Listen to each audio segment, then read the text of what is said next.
Succession planning. Could an ESOT be the answer? Practice owner Peter Hollis decided on an employee share ownership trust when thinking about succession planning for his practice. He explains the process and the lessons he's learned. A little over 2 years ago, Peter Hollis, founder and principal at Hollis & Co. Chartered Accountants, started thinking about his legacy. While he had no intention of retiring anytime soon, he was aware that staff and clients would be wondering what would happen when he did decide to stop working. If you don't lay out a clear path, people start making up the story themselves. I thought there might be a possibility we could lose clients on the back of this, and a possibility that staff could leave because they don't actually know what the future holds for them. However, Hollis never really wanted to sell the business, as he had never been comfortable with the idea of selling client relationships. He wanted to do something that would give both clients and employees peace of mind that things would mostly carry on as normal. He started considering the possibility of a management buyout, but also had some doubts. In particular, he didn't want to create two classes of employee in the business. I didn't think that was a good recipe for moving forward, but there was another option on the table that could work for Hollis & Company. Hollis had worked with a couple of clients that had gone down the Employee Share Ownership Trust, ESOT route, where a company ends up being owned by trustees for the benefit of all the staff. With 9 employees, 5 of whom are chartered accountants, Hollis felt that this option was tailored well to the makeup of the practice. In other practices, a management buyout might suit better because you might have an individual who stands out as the successor. While I would say that happens in the majority of situations, it wasn't the case here.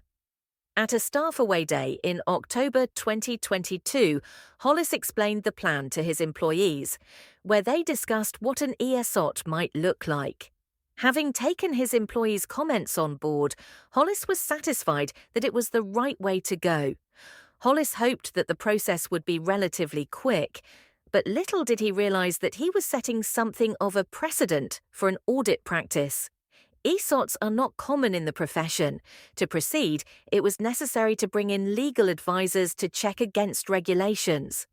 At one point, it was debated whether it would be necessary to split the audit and accountancy practices, which Hollis wanted to avoid.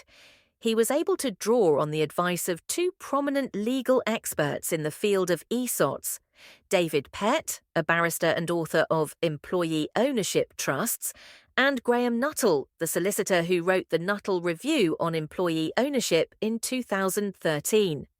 They helped him navigate the regulation around audit practices and get the ball rolling on transferring ownership to a trust. If you're going to do this, you need to use a lawyer who's done this before and knows about employee share ownership trusts, because the last thing in the world you want to do is to not comply with the legislation, says Hollis. The thing then becomes ineffective, and you lose the capital gains tax benefits on it. The seller pays no capital gains tax when transferring ownership to an ESOT. Employees can have £3,600 a year tax-free, but they still need to pay national insurance on this. The Hollis & Co. ESOT currently has 3 trustees, including Hollis, and he has appointed another director to the company. Despite that, things are currently running much as they did before.